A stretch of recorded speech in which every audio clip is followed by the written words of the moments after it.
All right, let's go ahead and get started, you guys. I have everybody muted at this time. If you guys want to chime in, you absolutely can. Just feel free to unmute yourself at any time. We will have a question and answer portion towards the end, but for the sake of me getting through the material in the most effective time possible, I want to go ahead and mute you all to begin with. So just so you guys understand how long my buyer's consultations typically are, they're about 45 minutes. They can last longer depending on how many questions those buyers have, but they typically run about 45 minutes. So you'll notice the structure and the way that I do this. As I shuffle through this, you'll notice that I start with a consultation. I ask them questions, intricate details about that specific home that they're looking for. And then on the back half, we talk about the home buying process from start to finish. I walk them through that, answer some frequently asked questions, show them a sample of the cover letter, and then ultimately set expectations moving forward. If you guys see me looking down, it would be because I'm taking notes. So I know you guys can't see that right now, but I basically have this, what you're looking at on the screen, printed out in front of me so I can take notes of what that buyer is saying as we go through the consultation. So I will go ahead and get started. So the first page, as I meet with that buyer, I'll say, Mr. and Mrs. Buyer, thank you so much for taking the time to meet with me today. I know that you guys are very busy, much like I am, and I appreciate you taking the time out of your day to meet via Zoom to talk about your future home purchase. Now, before we get started, I need some additional contact information from you. So as you look through this page, you'll see that there is a name, physical address, number, and email. Can you please walk me through those? So they're simply listing their full name, where I can mail them a thank you card to later, what their phone number is, what their email is, and then ultimately what their birthday is. That's pretty straightforward. So once we go through that, I'll say thank you so much for providing that. It'll come in handy later as we begin to write offers. So as we begin, do you guys have any questions? They'll typically say no, go ahead, and then if we have anything, we'll bring it up later. So I'll say great. First question, basic info number one. Who would be the primary contact for this purchase? The reason why I want to ask this question is to set expectations up front. Sometimes buyers, they don't realize that they prefer a certain way of communication, meaning that maybe they work from 9 to 5 and they cannot pick up their phone while at work. So I want to establish, number one, who's the primary contact? Who should I be reaching out to? Maybe it's a group text message and we all just communicate throughout the day. Or maybe the husband or the wife wants me to call them specifically first before interrupting the other's workday. So I want to make sure I address that up front. We talk about a preferred time and method to communicate. That was kind of intertwined with number one there. Also, what is prompting your move? So anybody in real estate knows that getting motivation is super important. And I want to get that up front so I can tailor the conversation around number three in basic info. So when I ask them what's prompting your move, they will say things like, oh, we're renting and we feel like we're throwing money away. I will ask them then, how long have you been renting? How much do you currently pay in rent? So I can get familiar with their specific position, because throwing money away on rent could be something that they think that they're doing, when in reality, renting might make more sense than buying for them at this specific time. So I want to uncover that early. Then we move on to, what's your deadline to be in a new home? Now, this is really what their ideal time frame is. And then secondly, if they have any conditions in the future that would prevent them from buying at a certain time. Maybe they're military and they're only in San Diego for 2 years, and then they may leave and go somewhere else. Well, I know that I would need to get them into a home as fast as possible so they can start building equity as fast as possible before they potentially leave the state. Moving forward, number 5, if we found a home today that met your needs, would you make an offer? Now, this is really important because some people have yet to complete the pre-approval process. Some people have conditions, again, that prevent them from submitting an offer right now. Maybe their kids are in school until this month and they don't want to move prior to then. We want to uncover that early. And then last one in basic info is who's going to be living in the home. I want to get familiar with who the family is. Do they have kids? Do they have other family members? Do they have parents? Do they have uncles, aunts that are maybe living in the home with them? And then do they have pets? If they're moving into a condo, it'd be important to know if they have any specific pets, so that way we can look at CCNRs and make sure that they can bring those pets to their new home. Moving forward, so we're going to be talking about financing. Usually when I meet with somebody, they have already been pre-approved with the lender, and we've already established that prior to us hopping on the Zoom call. However, when we are on the Zoom call, I will ask questions like, hey, I don't want to get too much into your finances. It's none of my business. But in order for us to work efficiently, I need to know a couple things. I'll ask, which lender are you working with? What's his or her contact information, so I can reach out to them directly, let them know what our conversation was like today, and make sure everybody's on the same page. We talked about how much they're pre-approved for. I will never use the word afford. What can you afford? I would encourage you guys to use what are you comfortable with. So when I ask them, are you pre-approved for a mortgage? They'll say yes. And I say, great. And what price are you comfortable with as far as what you're pre-approved for? So that way they tell me, oh, we're approved up to 500,000, but we're comfortable at 420, or whatever that looks like. Moving forward onto what is your maximum monthly payment you do not want to exceed. So this one's super important, because when people are home shopping, they're typically not looking at the purchase price and determining whether they are comfortable or uncomfortable with that. Most people are looking at the monthly payment, because at the end of the day, that's the money that's going to come out of their bank account in order for them to live in that home. So I would ask somebody, hey, once we begin shopping for a home, naturally we're going to find one that you really like. When that time comes, we would go ahead and submit an offer. Well, let's say that we are competing with another family, and this family is submitting an offer on the exact same property we are. What I want to know is if this property is in the perfect location, it's everything that you're looking for as far as upgrade and condition. Oh, it looks like somebody's not on mute. If you guys can just mute, please.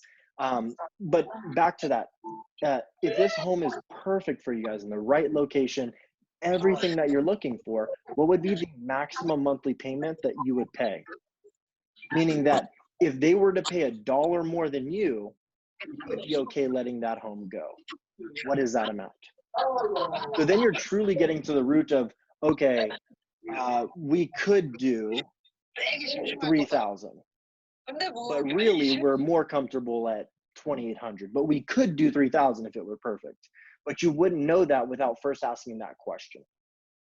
Number 4 is, how much down payment would you be putting down? This one's important because I want to know if they have reserve funds without directly asking them if they have money in the bank.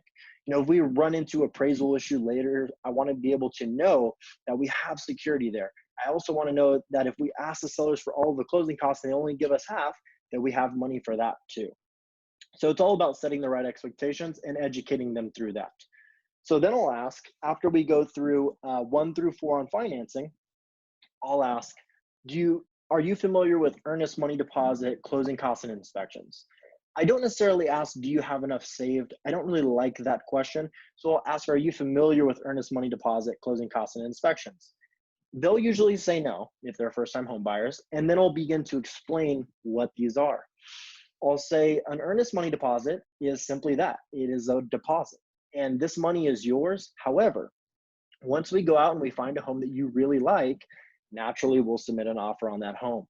If and when the sellers accept your offer, they're going to ask that within the first 3 business days, we deposit 1% of the sales price into escrow.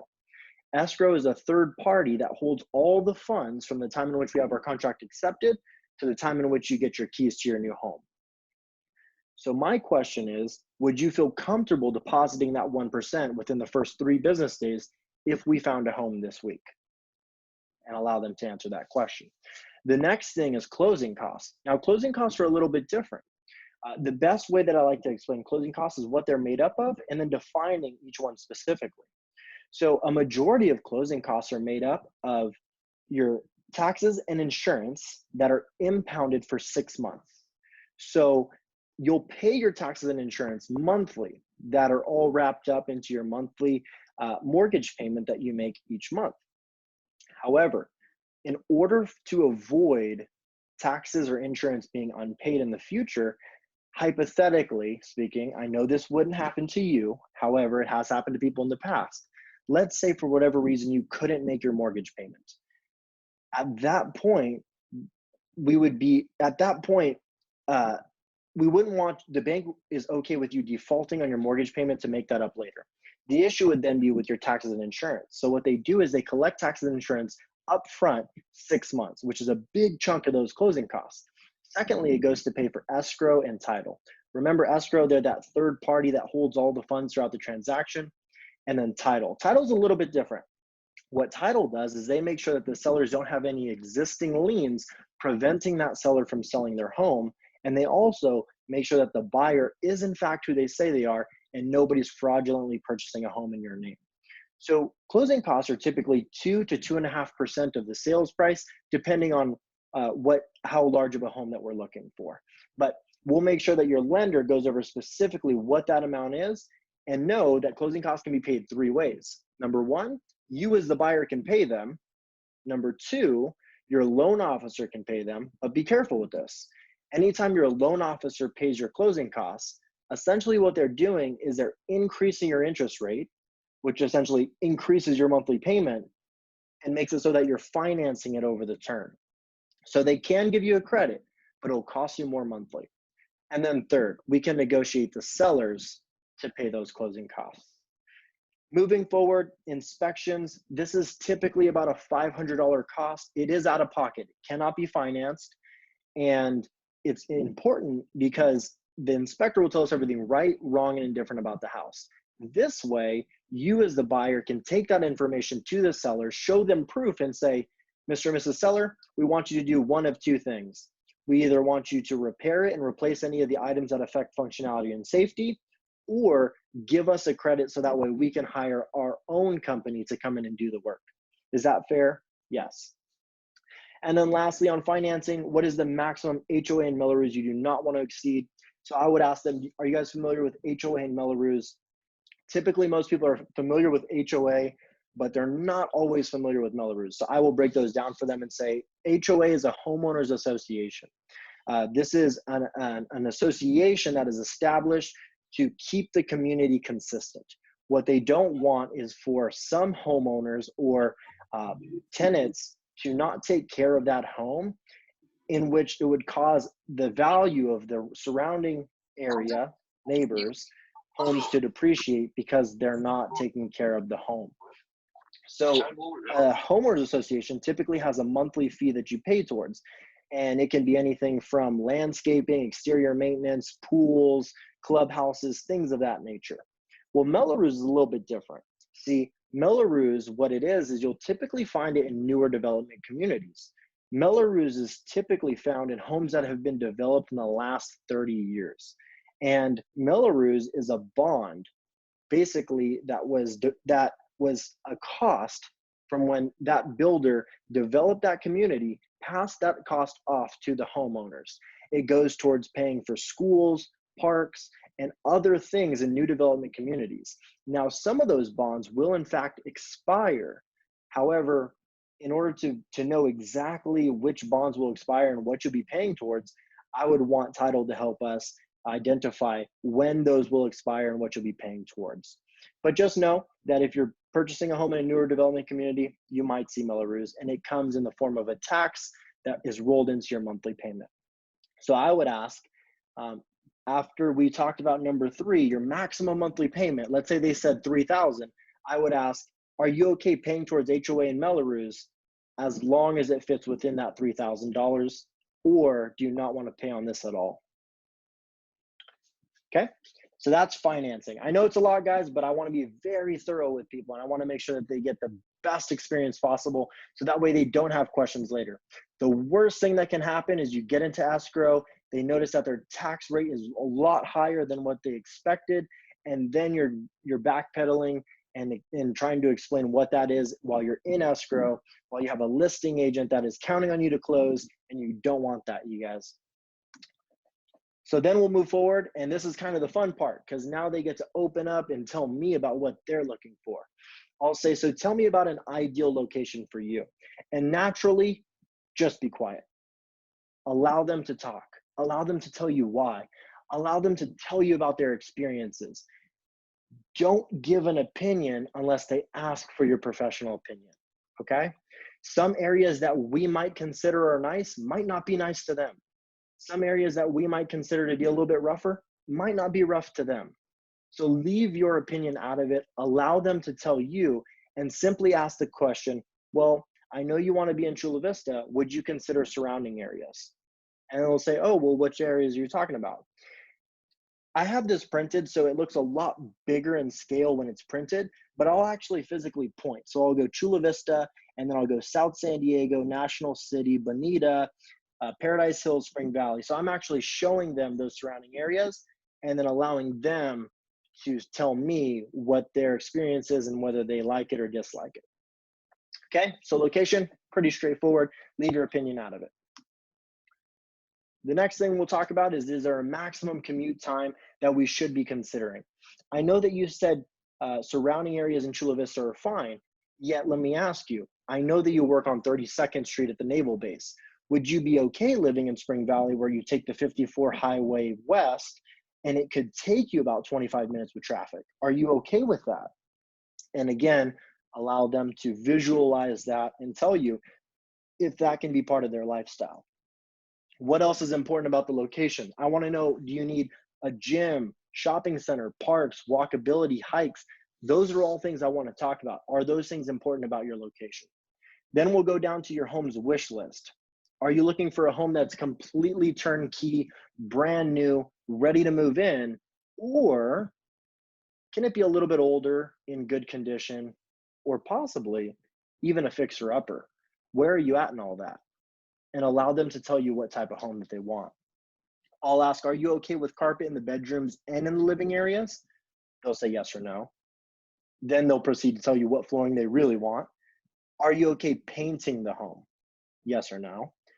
And if they say that they would do older but in good condition, I'll say, you know those homes that have those little small white tile countertops? Are you okay with that?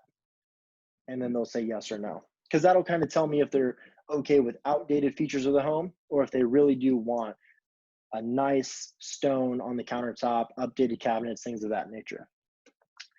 Then we'll move down to what type of home are you looking for? Is it a single family detached home, or can you move into a townhome or a condo? Can you see your family living there?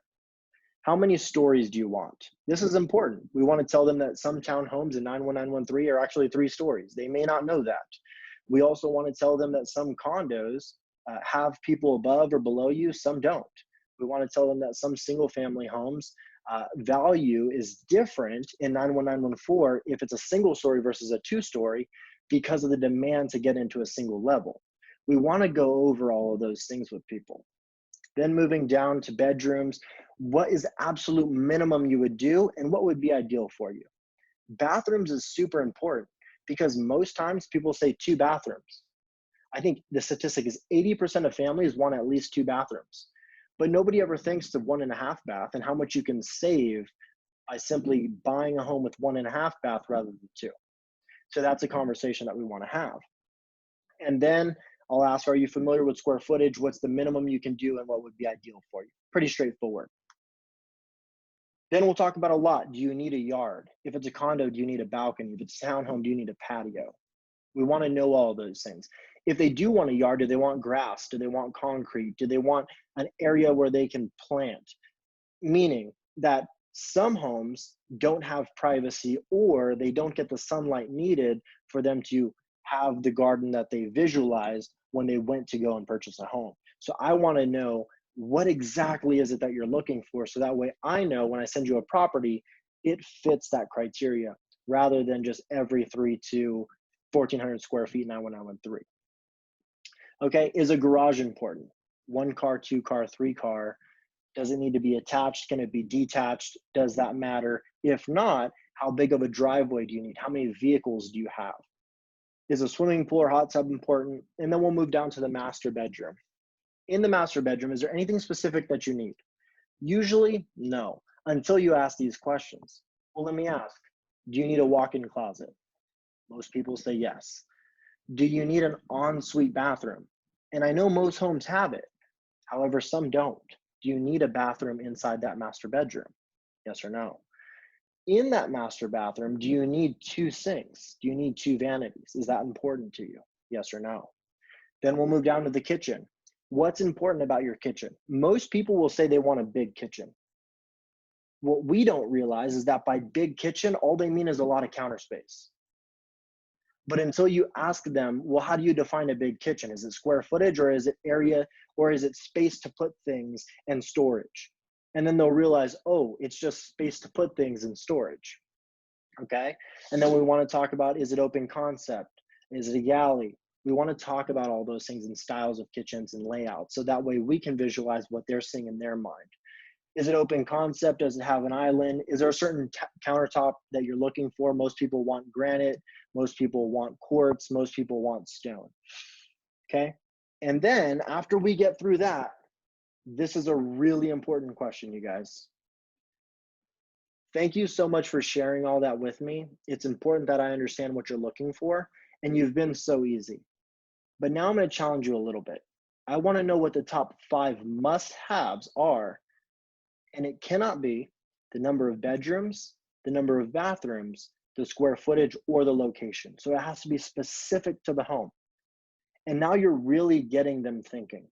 And the reason this question is so important, you guys, is because when they send you 115 homes on HomeSnap, you want to be able to disqualify as many as possible. So that way you're not going on 105 showings when you arrive, it's immediately going to be eliminated. And they're going to say, oh, you know what?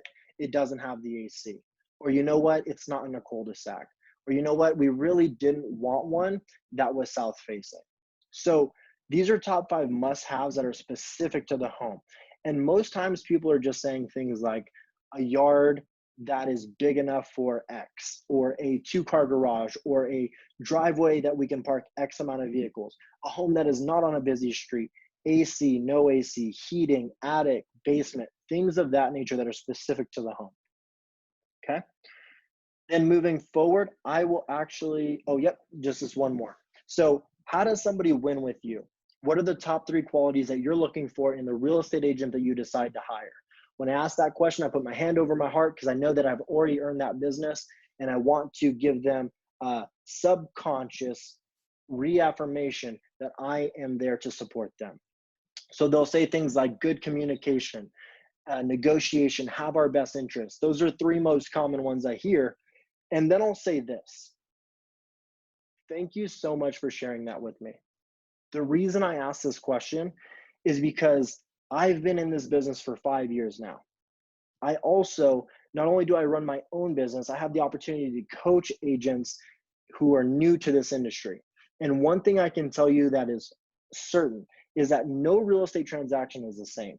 There may be obstacles that you and I have to overcome together, and I need to know who I need to be when those obstacles arise. Is that fair? Yes. So now you had an emotional conversation, a real conversation, a non-real estate related conversation to get to know them better and show them that you're a human being and that it's a relationship business. Okay? It may not be much, but other people aren't asking that question. So then I'll say, are you willing to write a bio with pictures to help get your offer accepted? And they'll say, well, what's that? And I'll say, well, when we go out and we start looking at homes, we're going to submit an offer on one that we really like. Well, if we're competing with another family, let's say that we have submit an offer that is the exact same price and the exact same terms as the other family. As a seller, you're looking at those 2 offers and you're determining which one would you accept. Well, what if one of them included photos of a family and it had a story as to why that home was perfect for them, and you can actually connect with them emotionally? Which one would you choose? Naturally, you choose the one that you can connect emotionally. So that is my suggestion to you, is to put together a letter, include photos. I can help you write it. All I'll need is the text and the photos from you. And then I'll say, next, we're going to be jumping into our home buyer's guide. We're going to talk about the home buying process. But prior to doing that, I must ask, I know that you and I were connected via whatever it was, social media, whether I connected with them through like an online platform, whether it was a referral from a friend or a family member, open house, whatever it was. And I'll say, I'm sure that you have plenty of friends, family members, coworkers that are just as amazing as you, would you happen to know of anyone that's interested in buying or selling a home right now that I can help? And I'm going for a referral right then in the buyer's consultation, okay? So then moving forward, I'm going into our buyer's guide. So I make this very quick. At this point, we've probably already gone through like 30 minutes, and I just want to wrap it up because I know that they're already like checking out, especially if it's via Zoom. I know some of you guys are probably already checking out because it's a lot of information. So at this point, I want to pause and say, now we're going to go through the home buying process from start to finish. It'll be no more than 10 more minutes of your time, but it's super important that we know this so that way we can set expectations, okay? And they'll say yes. So then I'll go right into it. This is the home buying process in a nice flow chart. I'm kind of nerdy and I love flow charts, so it works for me. I hope it works for you. The first step would be to select a real estate agent. Obviously, you've done that. The next step would be to obtain financial pre-approval. So you met with Bank of America, is that right? Or wherever they went. Okay, great. The next step would be to analyze your needs in a buyer's consultation. Well, congratulations, we just completed that. And I'll hold up my notes to show them that we just completed it. The next step would be to select properties. So once we get done with this, I'm going to use this criteria that we talked about and send you properties. I know you mentioned that you prefer to receive them via email, right? Perfect. I'll have those emailed to you by tomorrow, 24 hours from now. If you guys find any properties that you see via my app or any of the online platforms, please take a screenshot and send it over to me. That way I can add it to my list. Now, after we have that list made up, I want you guys to choose your top 4 homes. Once you have your top 4 selected, then we're going to schedule to view those properties at a time that's convenient for you and the sellers. Well, let's say we go out and we take a look at those 4 homes and you really like one. Naturally, the next step would be to submit an offer to purchase the home. Now, there's a certain way that we structure our offers because we know that the sellers find that attractive.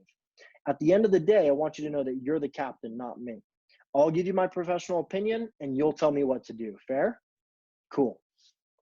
I wish I could say that every offer we submitted was accepted right away. Usually the sellers want to negotiate some terms. They might come back and extend the length of escrow or cut the contingency timeline or maybe even adjust the price. And I'm going to run it by you to make sure that you're on board or whether it's not right for us.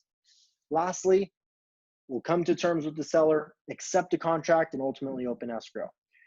Now let's look at the left side of this flow chart. On the top, you'll see items our closing coordinator will walk you through.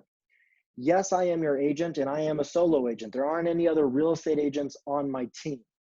However, I do have assistants who work alongside of me that help me during the escrow process.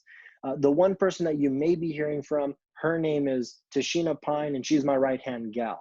Well, during this time, she's going to help you deposit that earnest money. Remember that 1% in the first 3 business days?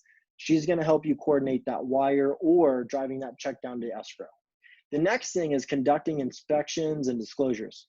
So within the first week, the sellers are going to tell us anything about the house that we should know. Was there any leaks in the roof? Was there a cracked foundation? Were there any deaths in the property in the last 3 years? Those are all important things that we want to know. In addition, we want to conduct our own investigations. So we want to hire that general home inspector. Remember, it's going to be about $500 and it's out-of-pocket cost. We want to do that within the first week. Now moving down, we want to resolve any challenges. Let's say that we do find a leak underneath the kitchen sink. We want to ask the sellers to repair it or give us a credit so that way we can hire somebody to come in and do that work. Why? Because that's a safety issue. The last thing that we want is for that kitchen sink to continue leaking and then mold to develop underneath there.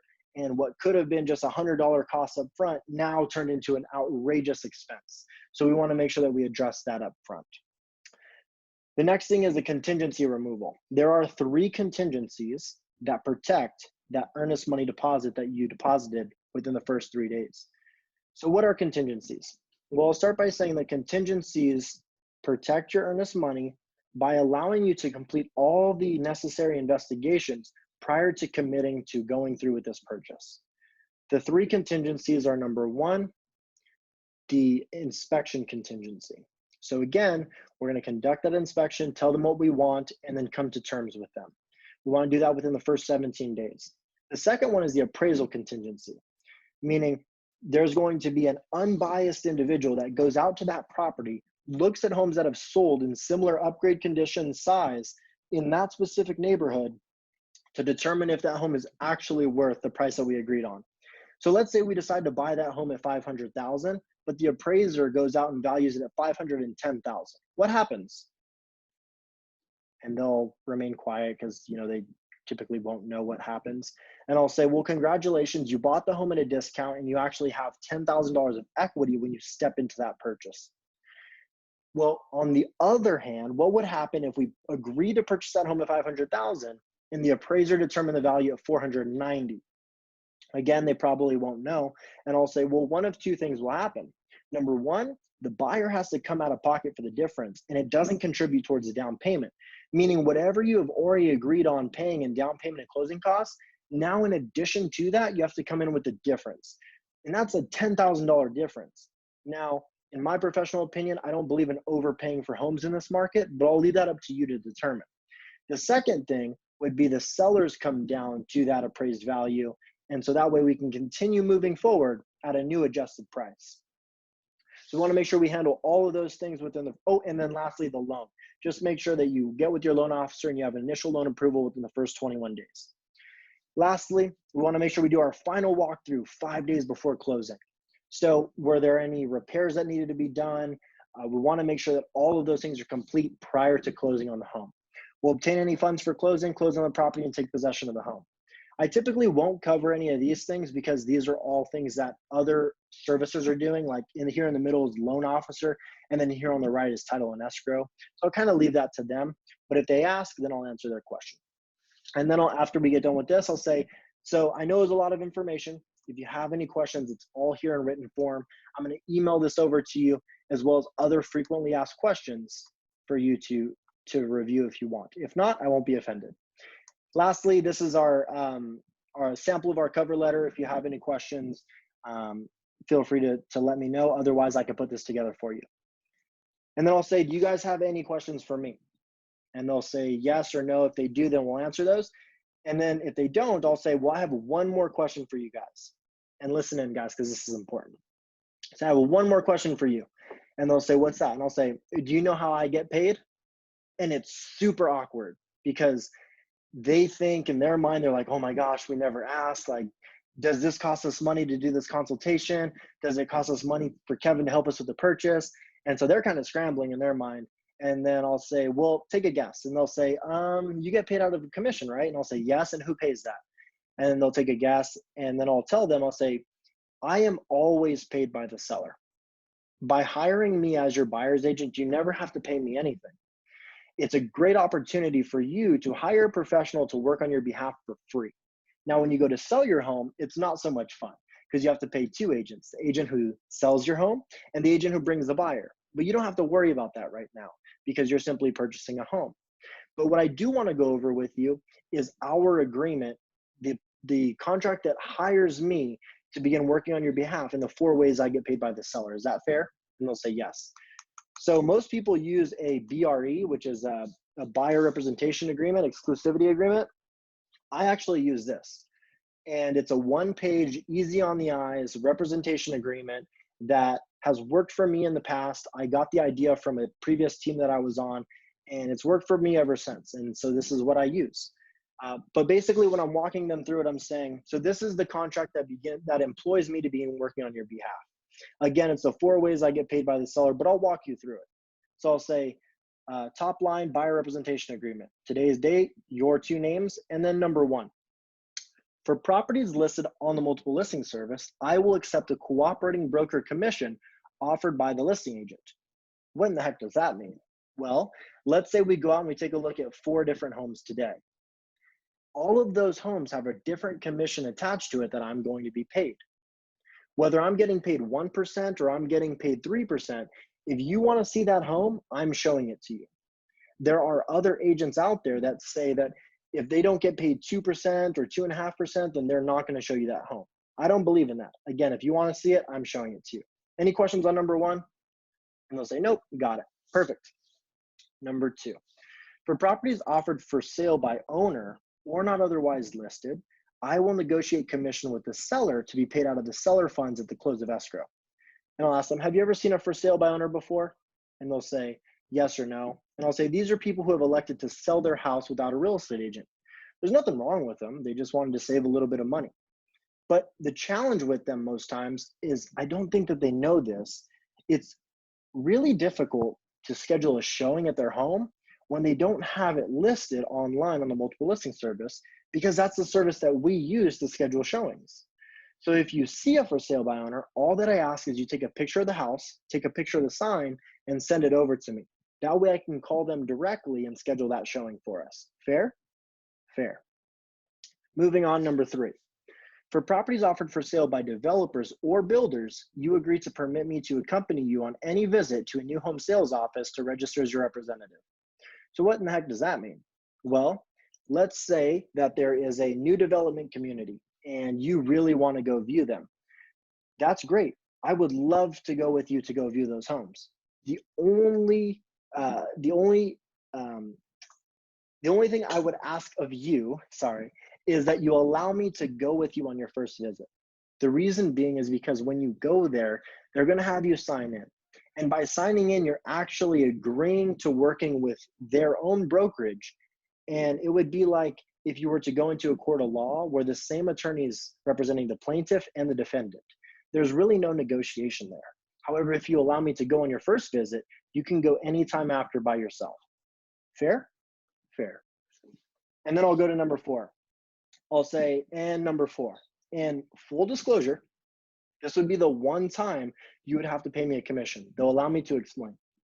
And I'll say, for any property acquisition during the term of this agreement, where you have acted in violation of our agency agreement, you agree to pay commission otherwise offered through the multiple listing service, or an amount equivalent to 3% of the selling price for properties listed in the multiple listing service. Well, what does that mean? Let's say, again, we go out and we take a look at 4 different homes. And at the end of the day, I asked you, hey, what did you think? Should we submit an offer on any of these? And you said, you know what? I really want to sleep on it. Get back with us tomorrow. It's okay, perfect. I give you a call tomorrow and I say, what are you guys thinking? And you guys tell me, you know what, Kevin? We've actually decided that we're not going to purchase a home. We're going to continue renting where we're at, and we may or may not purchase in the future. And I say, no worries. Thank you so much for the opportunity. If you have any questions along the way, just know that I'm here for you and I'll always be a resource no matter what. Then Monday rolled around and I found out that you did in fact purchase that home directly through the listing agent, essentially cutting us out of the transaction. At that point, you would owe us a commission. Now, I know you're not that type of person. Honesty was number 1 on your list, but the reality is that has happened to some of our peers in the past. And we just want to know that if we're being exclusive to you and investing our time, effort, and energy, that we're getting the same in return. Is that fair? And they'll say yes. And then I'll say, lastly, if for any reason you feel like we're not doing our job, please give us 24 hours to correct the issue. If we cannot, we happily cancel the contract. I don't feel like this piece of paper should keep you from getting where you need to go. However, again, I just want to make sure that we have open communication and that way you're getting the best experience possible. Okay? And they'll say, okay. And I'll say, okay, perfect. So the next step is, if they aren't pre-approved, then you get them with the lender. If they are pre-approved, you'll say, I'm going to DocuSign this email to you. It's simply electronic signatures. You can do it via your email from your phone. Sign this agreement as soon as you receive it. If you have any questions, let me know. And then I'm going to send you properties in the next 24 hours that we can go out and view. You send me your top 4 and we'll get those scheduled. Okay? And they'll say, okay. I will email them this via DocuSign, and then I'll email them the buyer's guide just for reference in the future. So that's my entire buyer's consultation, you guys. We ran about 40 minutes. So it was actually 35 because we got started about 2:05. So as you guys can see, when they're not responding, it's a little bit faster, but when they actually have responses and we're having an actual conversation, it takes a little bit longer. So just to give you guys an idea of what I do when I meet with buyers, I've done plenty of these via Zoom. Honestly, it's not the same experience. Like, it's not the same experience as having a one-on-one in a conference room where there's body language, you're having an open communication in person, but it's the next best thing and it's all that we have right now. So with the tools that we have and with the state of the economy and the stay-at-home order, use the tools that you have, practice your presentation, master it, make it thorough, So that way, when they interview multiple agents, you're somebody that they can count on. So I hope this helped. Does anybody have any questions? Feel free to unmute yourself or type them into the group chat. I'll allow a couple minutes for that, and then we'll go ahead and wrap it up.